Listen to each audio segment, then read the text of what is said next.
أشرقت نفسي بنور من فؤادي حينما رددت يا رب العباد.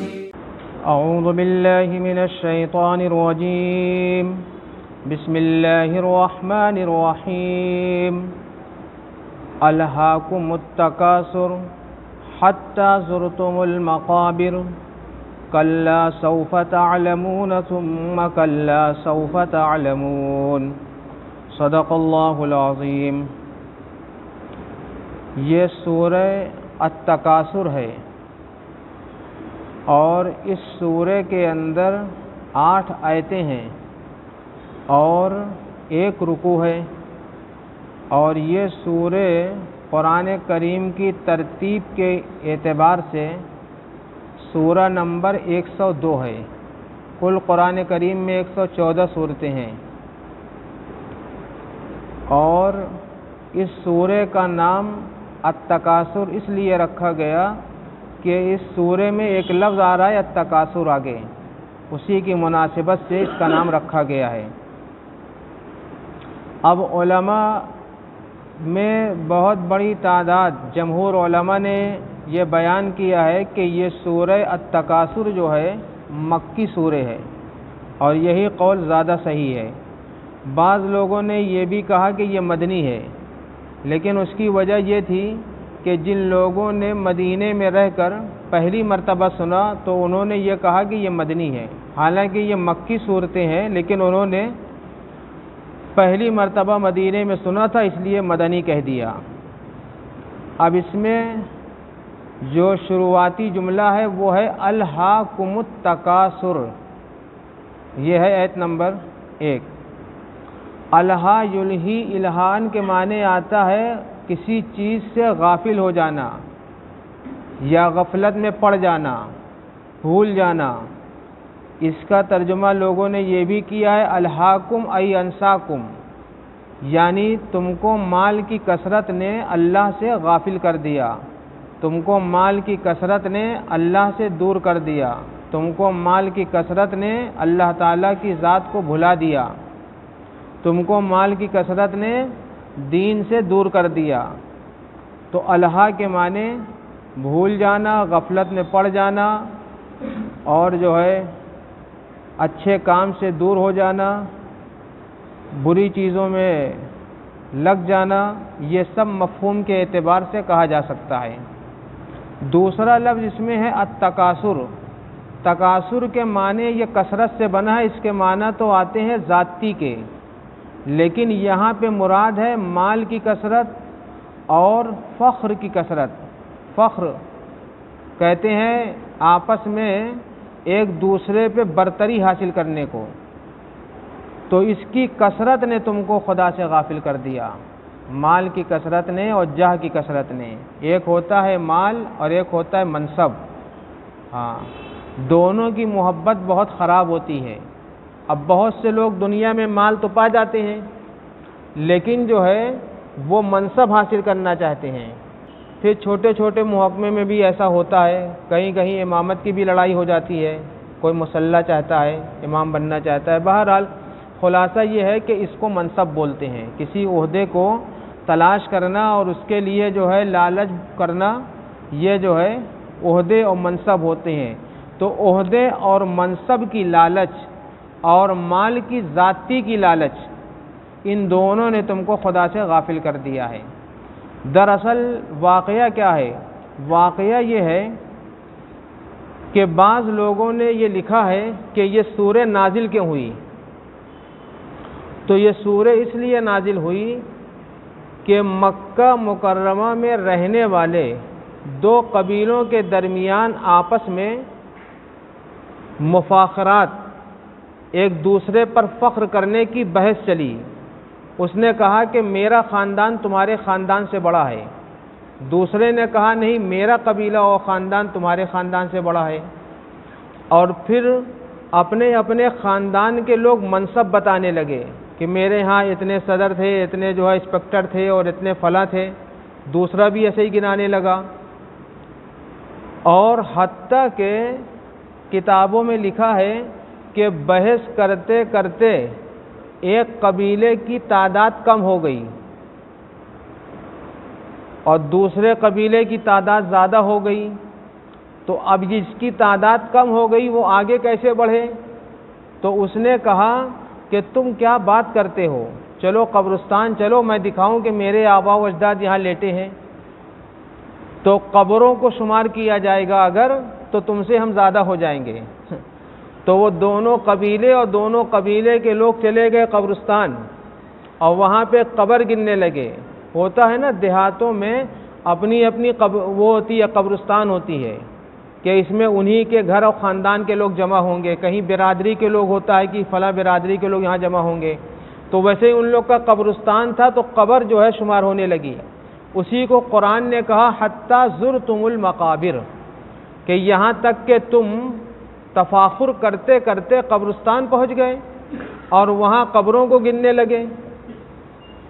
تو جس کی قبر گنتی میں زیادہ ہو گئی اس نے کہا دیکھو ہم تم سے بڑھ گئے۔ تو اللہ تعالیٰ نے اس پہ یہ آیت نازل فرمایا کہ تمہاری آنکھ پہ پٹی بن گئی ہے، اتنے زیادہ تم لوگ گر گئے ہو کہ اب تفاخر میں مردوں کو شمار کرو گے اور قبرستان جاؤ گے۔ جب انسان دنیا میں پھنس جاتا ہے تو اندھا ہو جاتا ہے، ہاں اندھا ہو جاتا ہے، کچھ اس کو سمجھ میں نہیں آتا کیا کریں۔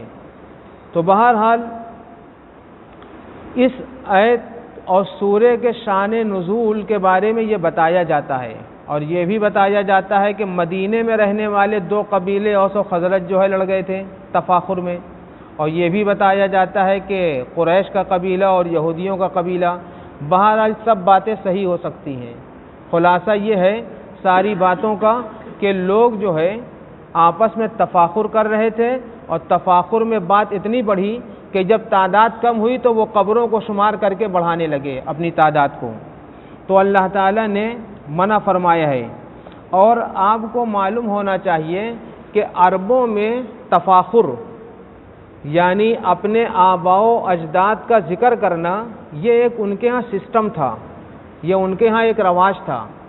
سورہ بقرہ میں قرآن کریم کی ایک آیت ہے فَإِذَا قَضَيْتُم مَّنَاسِكَكُمْ فَاذْكُرُوا اللَّهَ كَذِكْرِكُمْ آبَاءَكُمْ أَوْ أَشَدَّ ذِكْرًا۔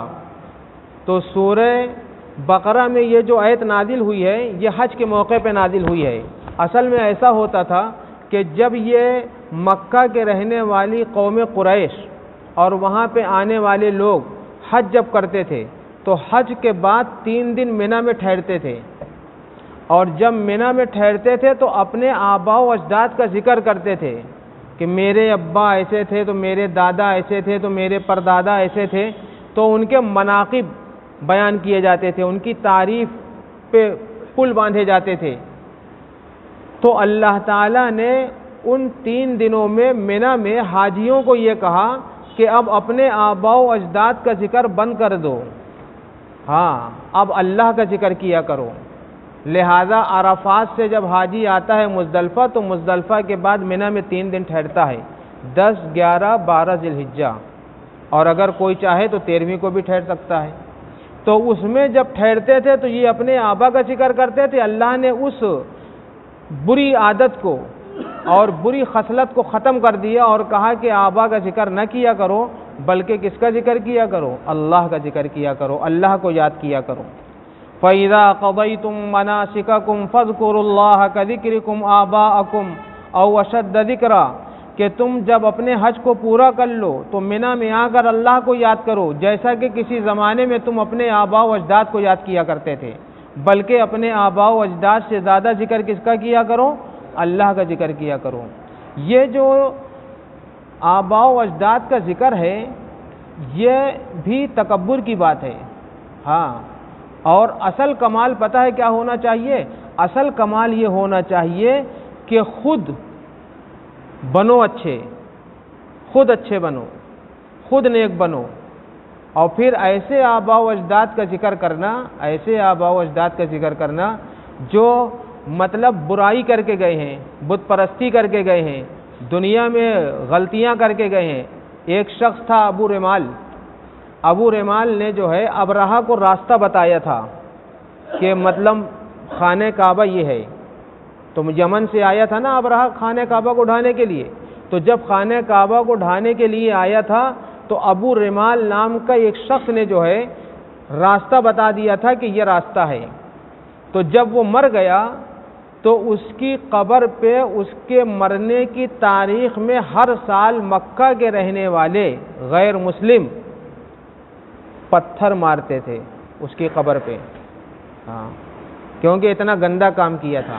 تو بہت سے لوگ دنیا میں ایسے گندے کام کر کے جاتے ہیں کہ ان کی قبر پہ پتھر برسایا جاتا ہے. پھول کیا برسائے گا کوئی ہے؟ ایصال ثواب ان کے لیے کیا کیا جائے گا؟ اس لیے ہر مومن کو ایسا کام کرنا چاہیے جو اس کی زندگی میں بھی کام آئے اور اس کو اس کے مرنے کے بعد بھی کیا آئے؟ کام آئے. اب یہ جو الہاکم التکاثر ہے کہ مال کی کثرت نے، اولاد کی کثرت نے اور مال کے حرص نے اور جاہ کی طلب نے تم کو خدا سے غافل کر دیا ہے.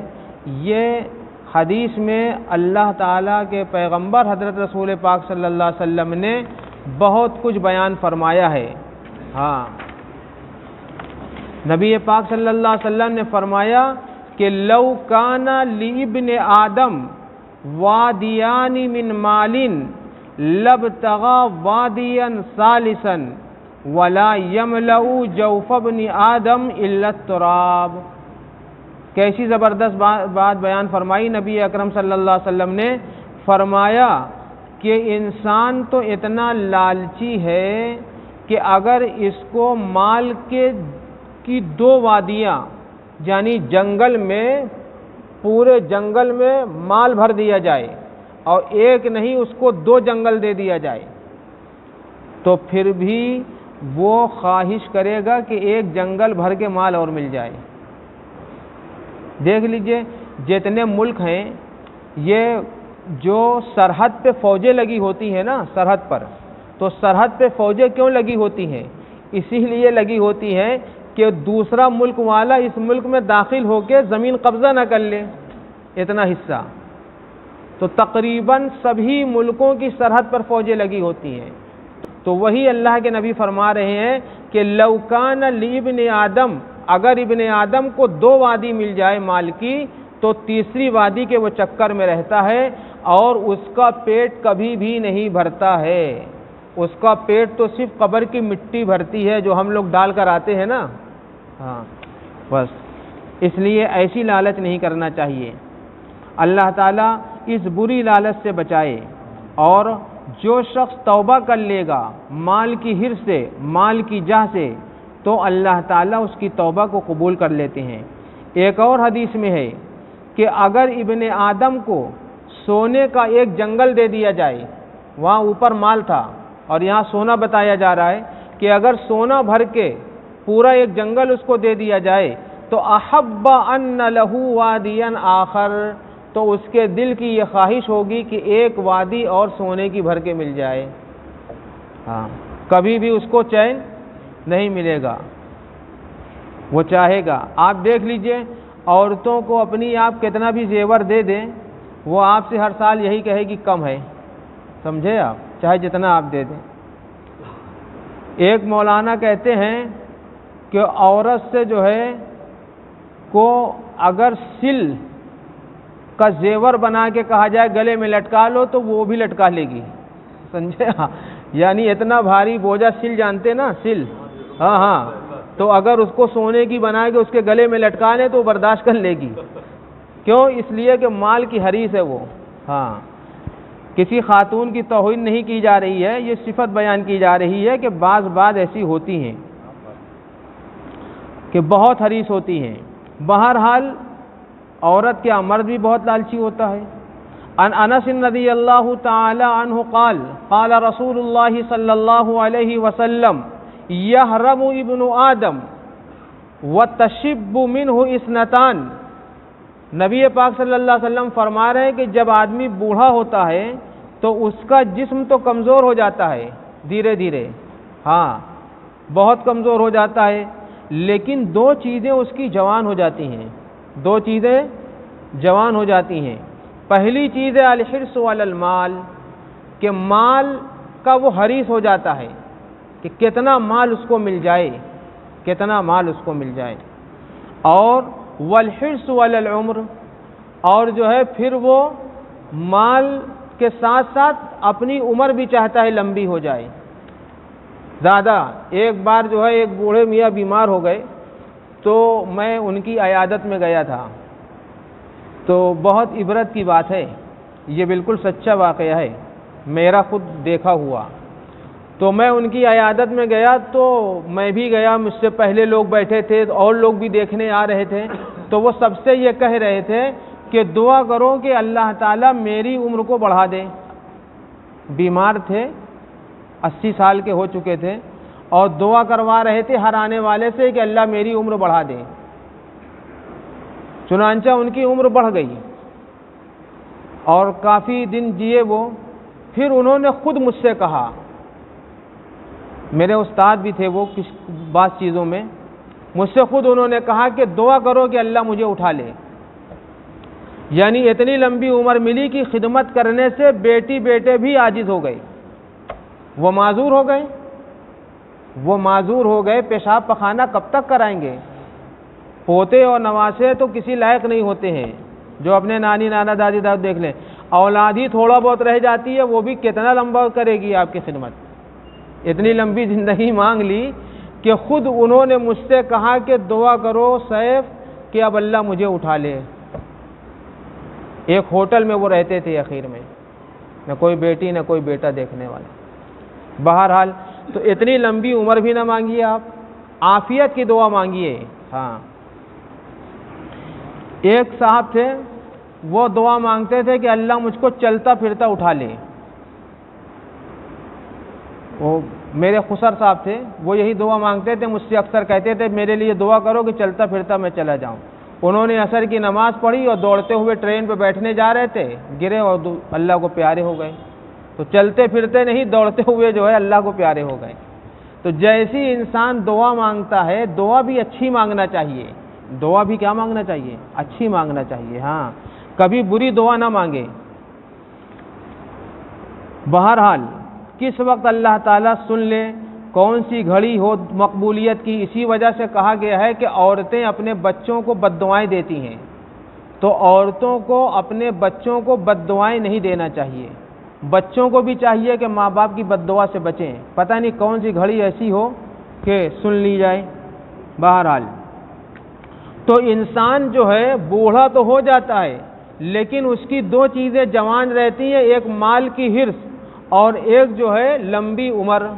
اور ایک اور حدیث میں ہے، یہاں پہ نہیں ہے، ایک اور حدیث میں ہے کہ اس کی امیدیں جوان ہو جاتی ہیں۔ ہاں، اس کی امید، یعنی وہ بڑھاپا تو اس کو آ گیا، لیکن وہ امید کرتا ہے کہ ہم یہ کام کر لیں گے، وہ کام کر لیں گے اور فلاں کر لیں گے۔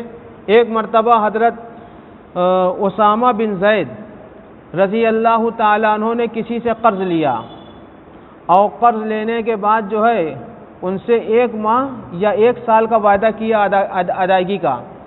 تو نبی کریم صلی اللہ علیہ وسلم کی خدمت میں آئے اور آ کر جو ہے عرض کیا کہ یا رسول اللہ صلی اللہ علیہ وسلم، مجھے کچھ ضرورت تھی، میں نے فلاں سے پیسہ لے لیا ہے قرض 1 مہینے کے لیے۔ آپ صلی اللہ علیہ وسلم نے فرمایا کہ اے اسامہ، تم کو اتنا یقین ہے کہ 1 مہینہ جیو گے؟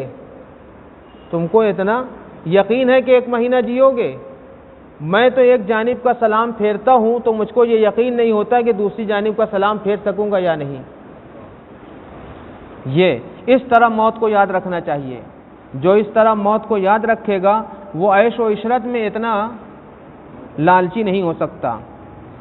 حدیث میں ہے کہ رسول اللہ صلی اللہ علیہ وسلم نے ایک مرتبہ خطبہ دیا اور خطبے میں یہ فرمایا ایاکم والشح، ایاکم والشح، کہ تم لوگ لالچ سے بچو، حرص سے بچو، اس لیے کہ اس سے پہلے قومیں جو ہلاک ہوئی ہیں وہ مال کی لالچ میں ہلاک ہوئی ہیں۔ ہاں، مال کی حریص تھی وہ، اور ان کو مال جو ہے، دیکھیے جس کو مال کی لالچ آئے گی، ہمیشہ یاد رکھیے گا، جب مال کی لالچ محبت آئے گی تو ایٹومیٹک اس کی زندگی میں کنجوسی آئے گی، بخل آئے گا۔ مال کی محبت اور بخل دونوں کا جوڑا بہت اچھا ہے، تو بخل آئے گا اور انسان بخیل ہو جائے گا۔ پھر اس کے بعد جو ہے انسان بخل کے بعد قطع رحمی آئے گی، رشتہ داروں سے بھاگے گا، کیونکہ اب اس کے پاس مال آ گیا تو دماغ میں بار بار یہ آئے گا کہ اگر ہم اپنے غریب رشتہ داروں سے ملیں گے تو وہ مانگ لیں گے، تو یہ ان سے کٹے گا، قطع رحمی آئے گی۔ اور ساتھ ہی ساتھ جو ہے مال جب انسان کے پاس آئے گا تو انسان اللہ کی نافرمانی میں لگے گا۔ اگر غلط طریقے سے آیا ہے، زیادہ تر مال نے لوگوں کو ہلاک کیا ہے، لوگوں کو صحیح راہ پہ مال بہت کم لے گیا ہے، بڑے بڑے لوگ مال کی وجہ سے بہک گئے، مسئلے بدل دیے، فتوے بدل دیے، اپنے حالات بدل دیے۔ اس لیے جو ہے مال رہنا چاہیے سب کے پاس، مال ایک ضرورت ہے، لیکن مال کی محبت نہیں ہونا چاہیے۔ کسی بزرگ نے کا واقعہ ہے، دیکھیے بڑا زبردست واقعہ ہے۔ ایک بزرگ تھے بہت مالدار اللہ والے، یہاں تک کہ اس زمانے میں ان کا مال پانی کی کشتی کہہ لیجئے یا پانی کے جہاز پہ لد کر آتا ہو جاتا تھا، تو ان کا مال جو ہے پانی کے جہاز پر لدا ہوا آ رہا تھا۔ کسی مرید نے یا خادم نے آ کر یہ کہا کہ آپ کا جو مال لد کر جہاز پر آ رہا تھا وہ جہاز ڈوبنے لگا ہے۔ تو بزرگ نے جو ہے سر جھکایا اور اس کے بعد سر اٹھا کر کہا الحمدللہ۔ پھر چند گھنٹے کے بعد وہی خادم آیا، اس نے کہا وہ جہاز جو آپ کا مال سے لدا ہوا ڈوب رہا تھا وہ اب بچ گیا، خطرے کے نشان سے باہر ہو گیا۔ انہوں نے پھر اپنا سر جھکایا، اپنے دل کی طرف دیکھا، پھر نگاہ اٹھائی اور کہا الحمدللہ۔ تو اس خادم نے کہا کہ جب آپ کو ڈوبنے کی خبر دی تو بھی آپ نے الحمدللہ کہا، اور جب مال کے بچنے کی خبر دی تب بھی آپ نے الحمدللہ کہا، یہ کیا ماجرا ہے؟ تو انہوں نے کہا کہ میں نے مال کے ڈوبنے کے بارے میں اور مال کے بچنے کے بارے میں نہیں سوچا، میں نے اپنے دل میں جھانک کے یہ دیکھا کہ مال کے جانے سے دل غمگین تو نہیں ہے، تو میں نے دیکھا کہ دل کو کوئی غم نہیں ہے، خدا کا دیا ہوا ہے، وہ لے رہا ہے، لے لے۔ تو میں نے کہا الحمدللہ۔ اور جب مال آ گیا تو میں نے دیکھا کہ میرا مال جو ہے، میرا دل جو ہے مال کی محبت سے خوش تو نہیں ہو رہا ہے، تو میں نے جب محسوس کیا کہ خوش نہیں ہو رہا تو میں نے کہا الحمدللہ، یعنی دل پاک ہو۔ اس کی بہت اچھی مثال دی ہے کسی بزرگ نے کہ کشتی کہاں چلنا چاہیے؟ پانی میں، پانی میں نہیں بلکہ پانی پر، ٹھیک ہے، کشتی پانی پر چلتی رہے، اور اگر پانی کشتی کے اندر آ گیا تو ڈوب جائے گی۔ ایسے ہی مال پر انسان چلتا پھرتا رہے، مال کو دل میں نہ آنے دے، دل میں تو صرف اللہ ہی اللہ ہو، دل میں صرف اللہ ہی اللہ ہو۔ حضرت سلیمان علیہ السلام بہت شان و شوکت کے ساتھ جا رہے تھے، دنیا میں بہت سے لوگوں کو بادشاہت ملی ہے، لیکن حضرت سلیمان علیہ السلام کی بادشاہت کے بارے میں اللہ تعالیٰ نے خود فرمایا ہے کہ میں نے ایسا بادشاہ کسی کو نہیں بنایا۔ تو جب ان کی شان و شوکت کسی نے دیکھا تو کہا واہ۔ تو حضرت سلیمان علیہ السلام نے کہا کہ بندے کا ایک مرتبہ سبحان اللہ کہنا اس پوری سلطنت سے بہتر ہے، کیونکہ یہ سلطنت ایک دن کیا ہو جائے گی؟ ختم ہو جائے گی، اور سبحان اللہ کہنے کا جو ثواب ہے وہ باقی رہے گا۔ اس لیے انسان اپنے مال سے، مال آنا بری بات نہیں ہے، نہ مال کا کمانا بری بات ہے، لیکن مال کے چکر میں پھنس کر خدا کو بھول جانا یہ بری بات ہے۔ جو لوگ خدا کو بھول جائیں، خدا کے گھر کو بھول جائیں اپنے مال سے، جو لوگ پکچر ہال بناتے ہیں، برائیوں کو پھیلاتے ہیں، وہ برے ہیں۔ بہرحال دیکھیے نبی پاک صلی اللہ علیہ وسلم نے فرمایا کہ قیامت تو قریب آ گئی ہے، لیکن مال کی محبت نے قیامت کا خیال دل سے نکال دیا ہے۔ مال کی محبت نے موت کا خیال اور موت کا دھیان جو ہے دل و دماغ سے اڑا دیا ہے. ہاں، اور لوگ بجائے اللہ کے قریب ہونے کے اللہ سے کیا ہو رہے ہیں؟ دور ہو رہے ہیں. صرف کس وجہ سے؟ مال کی وجہ سے. اس لیے مال جو ہے بہت بری چیز ہے، اس سے انسان کو ہر حال میں پرہیز کرنا چاہیے. اور جب بھی مال آئے تو انسان یہ دیکھے کہ اس مال کے بعد میرا تعلق اللہ سے بڑھ رہا ہے یا گھٹ رہا ہے. اگر بڑھ رہا ہے تو مال نعمت ہے، اور اگر اللہ سے دوری ہو رہی ہے تو مال کیا ہے؟ زحمت ہے. اگر تمہارے مال سے دین کا کوئی کام رک رہا ہے تو سمجھو کہ یہ مال عذاب ہے، اور اگر تمہارے مال سے دین کا کوئی اضافہ ہو رہا ہے تو سمجھا جائے گا یہ مال اللہ کی کیا ہے؟ نعمت ہے.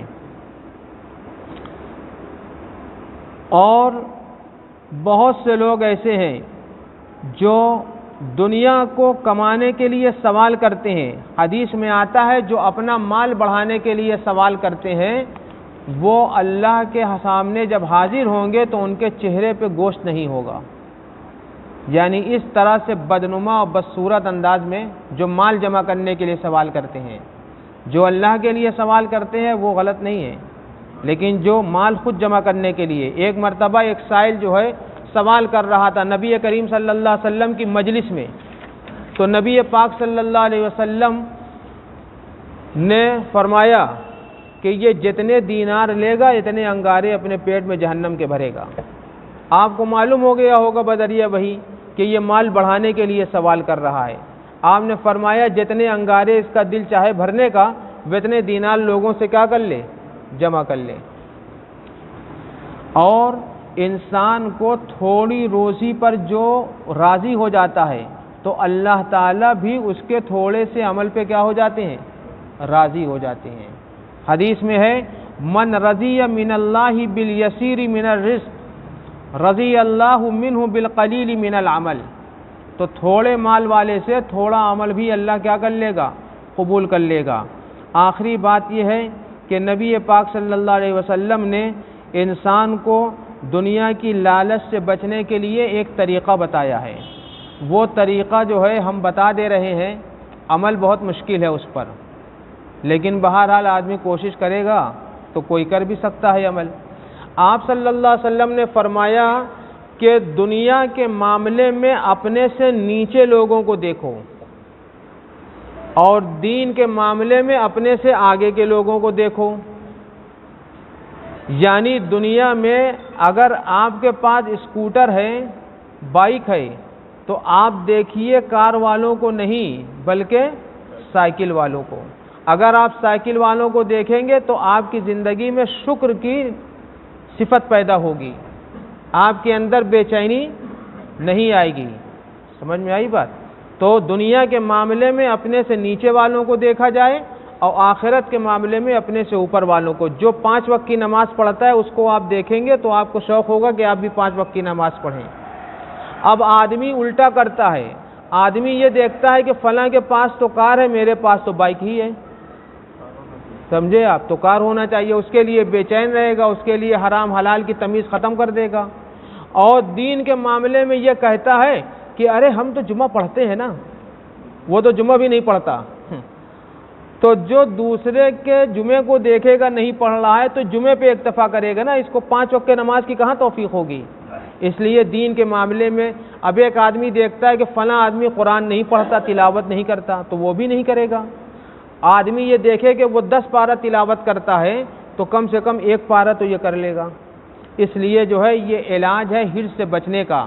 اور قرآن کریم میں ہے وَمَن يُوقَ شُحَّ نَفْسِهِ فَأُولَئِكَ هُمُ الْمُفْلِحُونَ.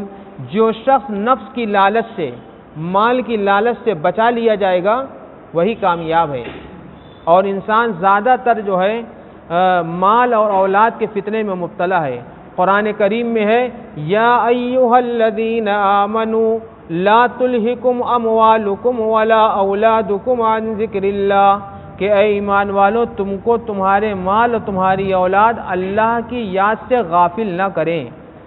یعنی مال اور اولاد کے چکر میں انسان کوئی ایسا عمل نہ کر بیٹھے کہ اس کی زندگی ہی خراب ہو جائے اور اس کے جو ہے سب کچھ اکارت چلا جائے، برباد ہو جائے.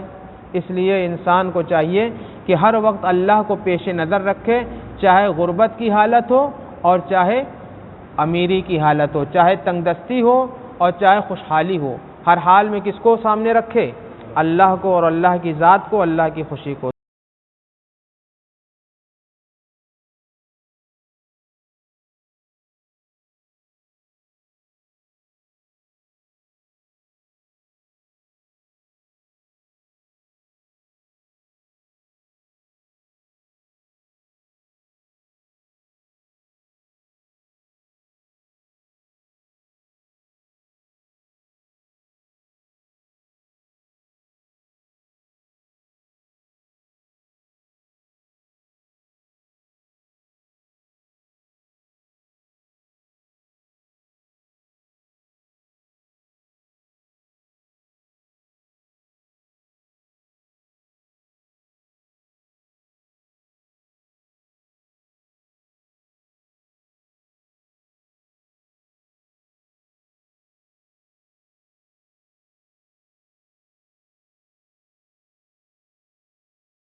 أشرقت نفسي بنور من فؤادي حينما رددت يا رب العباد وانتشت روحي وصار الدمع يجري يا إلهي خذ بقلبي للرشاد